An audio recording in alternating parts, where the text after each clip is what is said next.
সুন্দরবন এক্সপ্রেসের আরও একটি নতুন পর্বে আপনাদের স্বাগতম। বন্ধুরা, বাঘের সাথে মানুষের লড়াই সেই আদিম যুগ থেকে। বাঘ ভুলক্রমে যদি মানুষের বসবাসের স্থানে ঢুকে পড়ে, মানুষ নিশ্চয়ই বাঘকে আপ্যায়ন করে না।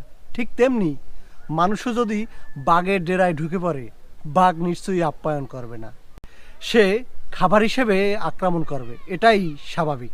বাঘের সাথে রুদ্ধশ্বাস লড়াই শেষে টাইগার কামাল ভাই কিভাবে জীবনে বেঁচে ফিরলেন সেই গল্প শুনবো আজ। কামাল ভাই, আসলে বাঘ কি ভয় পায় আসলে সুন্দরবনে যদি আমরা বাঘ সামনে পড়ে? আসলে বাঘ তো মানে যখন ও তো খুব হিংস্র যায়, ও কিন্তু বন্দুক রাইফেলের কোনো ভয় পায় না। মানুষের চোখের আর লাঠির পর্যাপ্ত পরিমাণ ভয় পায় বাঘে। যখন এই লাঠি হাতে থাকে, মানুষের চোখ যখন বাঘের চোখে চোখে যখন মানুষের চোখ পড়ে, যদি 50টা বাঘও থাকে কিন্তু মানুষের একবার চোখে চোখে পুড়ে গেলে ওরা কিন্তু আগে ওরার ক্ষমতা রাখে না। যেমন যেমন শক্তিশালী জানোয়ার, যেমন সাহস, ওই রকম দুর্বলতা মানুষের কাছে। তা আপনি বলতে চাচ্ছেন যে যদি বাঘের সাথে চোকাচোকি হয়, সেক্ষেত্রে বাঘ আর আক্রমণ করবে না? আক্রমণ করতে পারবে না। আর যদি হাতে লাঠি থাকে, লাঠির প্রচণ্ড ভয় করে বাঘ। আর ওই বন্দুক রাইফেল এসবগুলো কিন্তু ভয় করে না, আর ভয় পায় না। ও মনে করে যে এটা খেলনা কী হবে, কিন্তু লাঠি যখন দেখে, মানুষের চোখ যখন দেখে, তখন ওদের এমনি মানে মানে এমন হয় যে ওরা ওখান থেকে অলপ পালাই চলে গেতে পারলে সবচেয়ে ভালো হয়। আচ্ছা, আপনি যেমনটা বলছিলেন যে আপনাকে যে সময় বাঘ থাবা দিয়ে মাটিতে ডাবাই ফেলে, ওই সময় আপনি কোনো লড়াচড়া করেন নাই।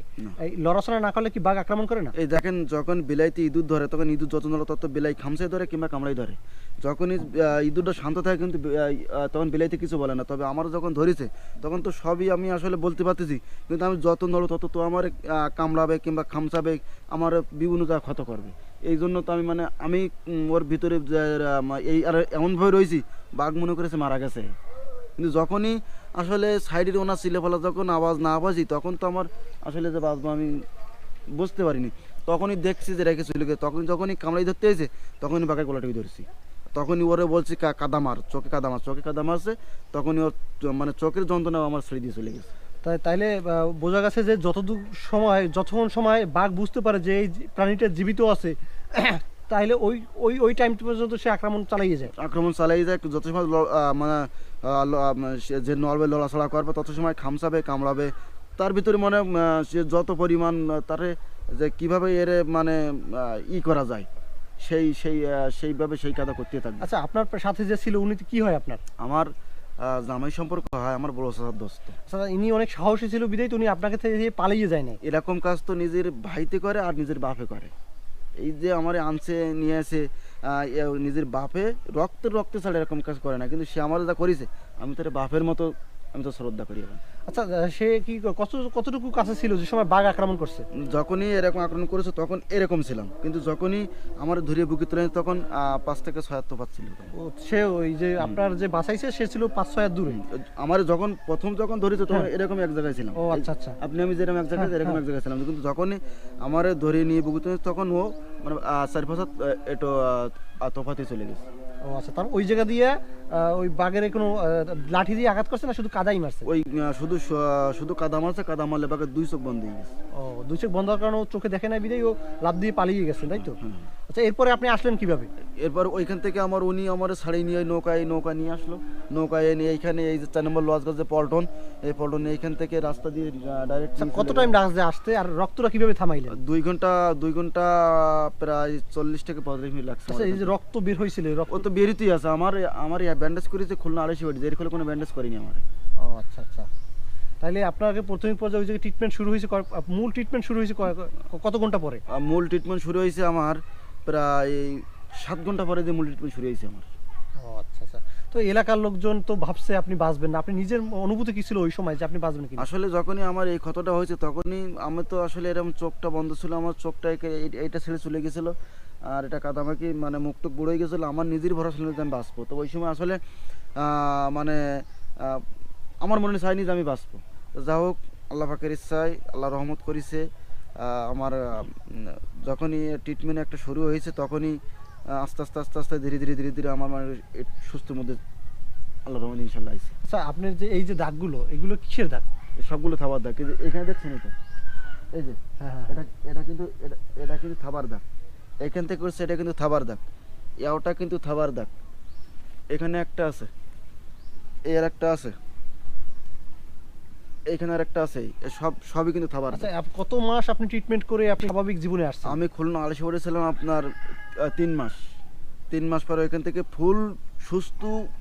এখন আমি পরিপূর্ণ না, কিন্তু স্বাভাবিক জীবনে আসতে প্রায় 2 বছর লাগিছে।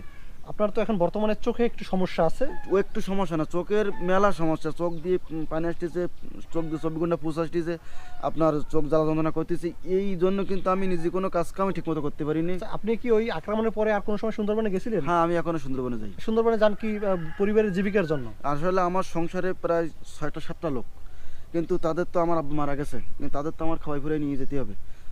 আমার বড় ছেলে ক্লাস 8 পড়ে, আমার ছোটো ছেলে হেফজে পড়ে, 8টা আছে ছোটো বাচ্চা। কিন্তু তাদের যে লেখাপড়ার খরচ, তাদের খাওয়া খরচ, তাদের পোশাক আশাক যে খরচ দিয়ে আমার তো কেউ দেয় না। সেটা আমার এই 5-6 দিনের ফ্যামিলির জীবিকা নির্ভর আমি একলাই সংগ্রহ করে নিয়ে আসছি। কিন্তু আসলে তো যে সংগ্রহ করতে হলে আমার ফিরি 15 আবার জঙ্গলে যে আমার ইনকাম করতে হবে, দেশে তো কোনো ভারী কোনো কাজ তেমন কিছু করতে পারি না। আচ্ছা ছোটকাল থেকেই সুন্দরবনে যান, এখানে অন্য কোনো কাজ তেমন পারেন না, আর বর্তমানে যে শারীরিক সমস্যা আছে, অনেক হার্ড পরিশ্রম আসলে আপনার কাছে সম্ভব না, এই কারণে পরিবারের জীবিকার তাগিদে এখনো রিস্ক নিয়ে আবার সুন্দরবনে যান। হ্যাঁ, আসলে আল্লাহ পাক যে কদিন বাঁচে, যে কদিন আমার বোনাস জীবনে আছে আমি এখন আল্লাহর বলছি, আল্লাহ বাসে যখন নিয়েছো আমাকে, তো যে কদিন থাকতে সে কদিন আমাকে জীবিকা নির্ভর করতে হবে। তা আল্লাহ তুমি বাঁচাছো, তুমি আবার বাসায় নিয়ে আসবা, এই মানে আল্লাহর পরে ভরসা করে যাই যে আবার আসি। এইভাবে এই জীবন যখন চলতেছে। যখন আমার বাঘে ধরেছিল, তখন এই কলসটা আমার হাতে ছিল। এই কলসটায় মাছ ছিল প্রায় 3-4 কেজি মাছ ছিল। যখনই আমার ধরেছে তখন কলসটা ছুটকি চলে যাওয়ার পরে কলসটা ফেলানো ছিল এখানে।